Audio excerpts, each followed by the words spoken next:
So as the NBA season edges ever so closely, I wanted to go ahead and do a little bit of a dive on the expectations for some of these guys. I could do a little bit about the rookies, but I might end up putting that all in one video. Regardless, we're going to cover Walker Kessler, Keontae George, and Taylor Hendricks, as well as Bryce Sensabaugh, because those are the younger pieces that we have seen play some semblance of a NBA level role over the past couple seasons.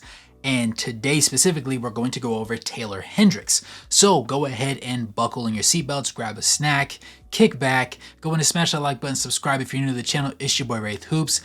Today, we're going to be talking about the Utah Jazz. With that being said, let's go ahead and get into this one.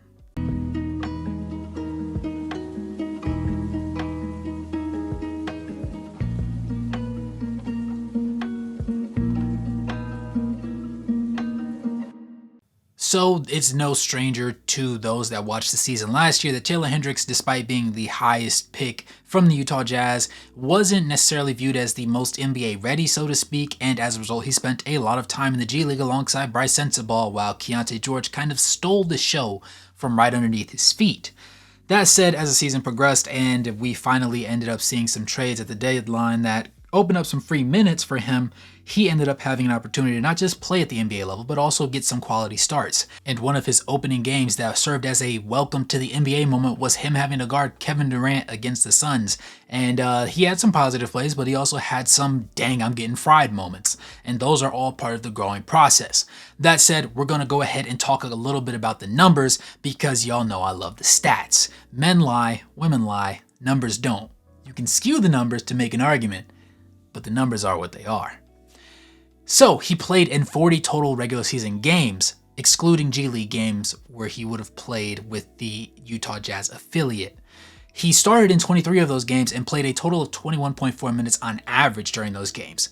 He had 7.3 points, 4.6 rebounds, 0.8 assists, 0.7 steals, 0.7 blocks, and on 6 field goal attempts, hit 45% of them. Now, of those, over half were from beyond the arc. He shot 3.5 threes and hit 1.3 of them, which makes out for 37.9% shooting from beyond the arc. He did end up shooting 79.3% from the free throw line, but that was on 0.7 attempts per game, so that doesn't really mean very much to us. Now, what do those numbers mean? Well, in a vacuum, that just tells you that he had a decently productive year. He's 6'9", about 215. Looks like he put on a couple more pounds this year. I wouldn't be surprised if he weighed out at 225-ish, 227, maybe even 230, but I think that might be a little bit of a stretch. Nevertheless, at the age of 20, I think in November he turns 21, so he's going to be a big guy that gets the opportunity to make mistakes this year. Everybody's pointing to the possibility of him starting. It seems like it's going to be a foregone conclusion alongside Larry Markkinen and then either Walker Kessler or John Collins. It's either way it goes, he's going to be getting heavy minutes right out the gate. And not heavy as in he's playing 27, 28 and then alternating with guys. Like, I think that he's going to be playing like 34 to 38-ish minutes on any given night. And this is more so because we need to see what he is and what he is not. I'm very high on Taylor Hendricks. I'm higher on Taylor Hendricks last year than I was on Keontae George, to be quite honest with you, because I felt like we were putting Keontae George into positions where he wasn't necessarily built to succeed just yet, and he may not ever be built to succeed. But Taylor Hendricks is a great defender, individually and in team defense situations, as well as off-ball situations. He's a great help side defender. I love to see it. He talks on defense. He's not the sturdiest, but he does have the length and range to really get things done, and his IQ was showing through at certain points that allowed him to make certain plays that you really didn't see too many young guys in the NBA choosing to make. You'll find a lot of situations where there's a lot of opportunities to make certain plays, or they're just right there, basically gimmies, but that doesn't necessarily guarantee that somebody's going to attempt to make the play, because those are two completely different things. Having the opportunity available to you, there's opportunities to get buckets every night. Similarly, on defense, there's opportunities to get steals, there's opportunities to get blocks, there's opportunities to get a hand up at somebody's face. But actually putting forth the effort, play after play after play, stringing those bad boys together, even when it doesn't work, and even when you put a hand in the grill and that shot still goes in cash money, still coming back down the court and doing the exact same thing next possession. That's a workhorse mentality, and I feel like that's what Taylor Hendricks has. Now, the motor did occasionally wane during certain points, I did see, but I think that was more of a conditioning thing and being moved up to the NBA level, because yes, the G League is very high level. It's right there behind the NBA. but you could argue that it's just not at the exact same pace because of the type of players that they have usually playing in those roles. As a result, we have to remember that in the G League, the reason why people weren't like, oh my goodness, Taylor Hendricks, he's finally coming to play in the NBA, was because he didn't do anything that just popped off the page. He was solid.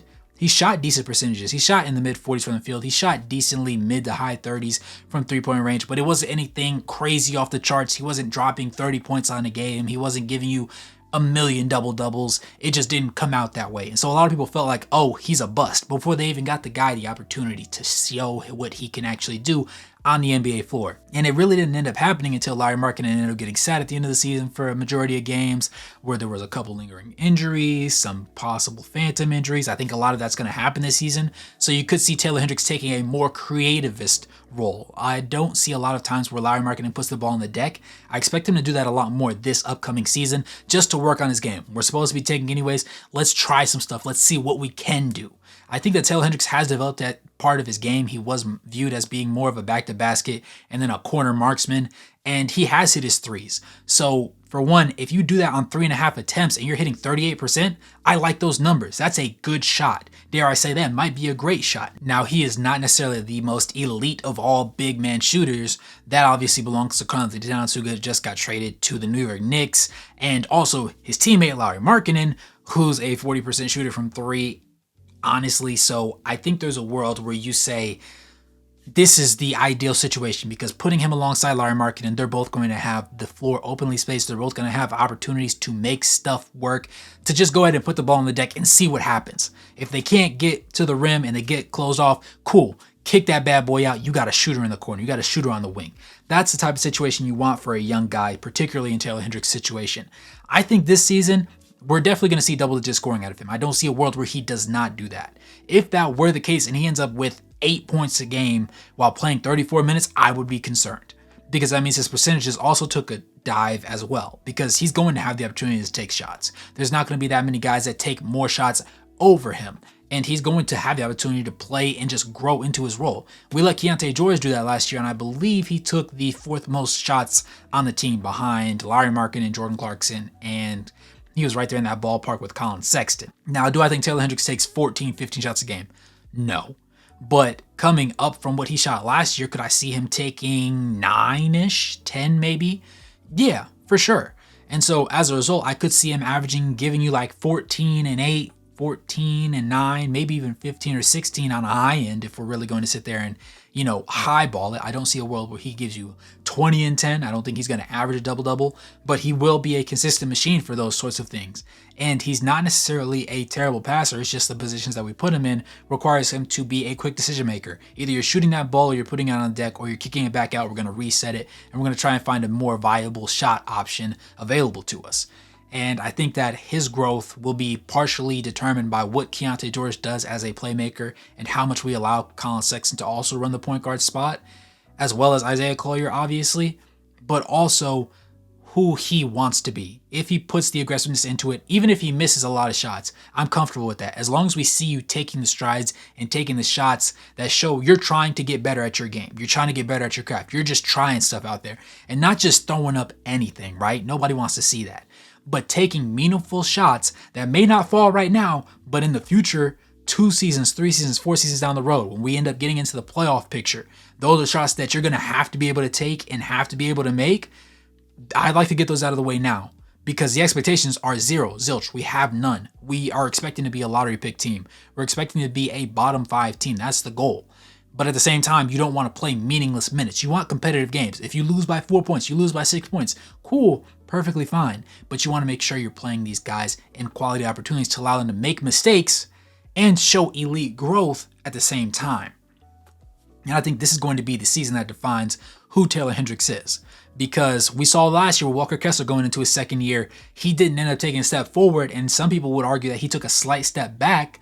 So they were like, we might want to trade the guy. Like, we like him defensively, but offensively, brother, if you're not going to be aggressive on the glass, you're going to get out-rebounded by John Collins. You provide no level of floor spacing. The best play that you can give us is a DHO with the guard, point of attack guard. I mean, what else can you do for us? And that's a reasonable assumption to make. In a small ball situation, could you see Taylor Hendricks running the 5? I think so. I mean, Larry Markkinen is probably, Larry Markkinen could run the 5 as well, but I think that Taylor Hendricks is going to be more comfortable doing what needs to be done and just banging it out in the paint at some point in his career. And even if that's not the case, having Larry Markkinen and Taylor Hendricks as your front court, and let's say you have Cody Williams out there, let's say you get a Cooper Flag, you get a Ace Bailey, whatever the case may be, VJ Edgecombe, it doesn't really matter. You're going to have a lot of shooting and a lot to work with. And that culmination of young talent just has me foaming at the mouth, honestly, because there's a lot that you can do. And I think Taylor Hendricks is going to be a very big part of that. But let me know what you guys think in the comments below. Do you think Taylor Hendricks is going to take a step forward and ascend the sophomore year ladder? Or do you think he's going to have a sophomore slump that sees people asking similar questions to what they asked about Walker Kessler? With that being said, it's your boy Ray Hoops. As always, if you made it this far in the video, go ahead and smash that like button, subscribe, turn on post notifications, and become a member or drop a donation to help support the content. It is always greatly appreciated. And as always, good morning, good evening, and good night. And whenever you're in the globe watching, thanks for tuning in, and I'll catch you guys in the next one. Peace.